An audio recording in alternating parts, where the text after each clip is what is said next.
Variklio tepalų keitimas. Tai yra įprastas dalykas tiems, kurie prižiūri savo automobilius. Tačiau ar žinote, į ką atkreipti dėmesį renkantis tepalus, kad jis tikrai tiktų jūsų automobiliui? Į šį ir dar keletą kitų klausimų netrukus jums ir atsakysime.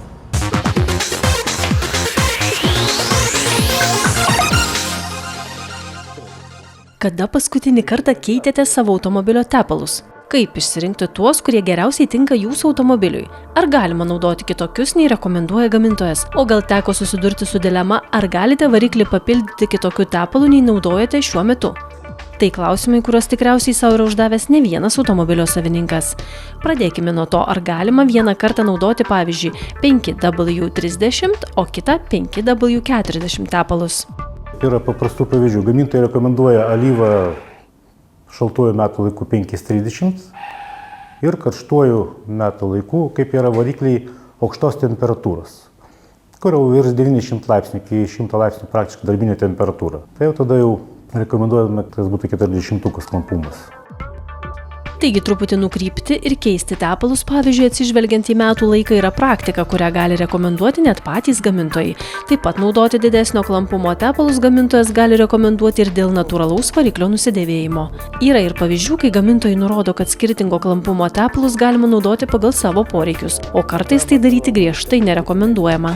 Yra pavyzdžių, kaip gamintojas nurodo pagal specifikaciją, kad alyva gali būti skirtis klampumai, bet ant alyvos nurodoma specifikacija. Kai kurie kiti gamintojai reglamentuoja, kad specifikacija tik viena, griežtai turi būti laikomasi, kadangi varikliai yra gan jautrus ir dėl ekologinių sumetimų.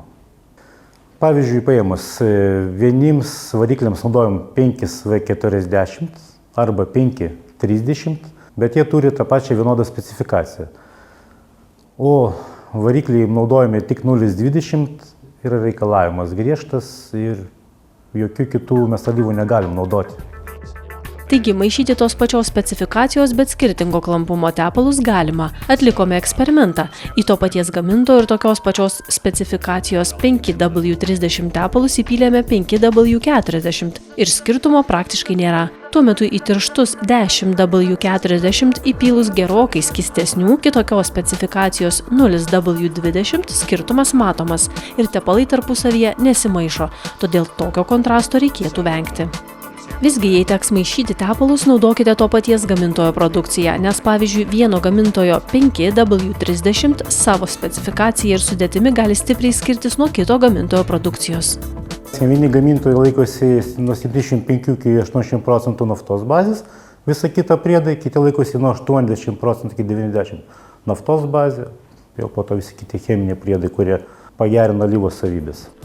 Tačiau nepaisant to, kad įdėmiai perskaitysite visą informaciją apie tepalą ir išsirinksite būtent tai, kas yra tinkamiausia jūsų automobiliui, tai ne visada reikš, kad būtent tai yra ir pakuotėje.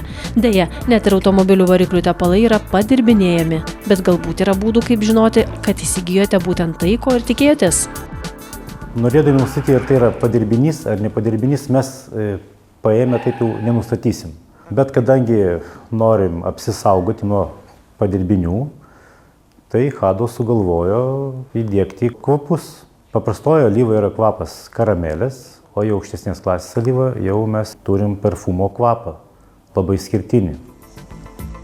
Artėja tepalų keitimas, linkime pasirinkti geriausiai jūsų automobiliui tinkančius ir jūsų poreikius atitinkančius tepalus, o šiandien sužinoti informaciją tai padaryti leis lengviau.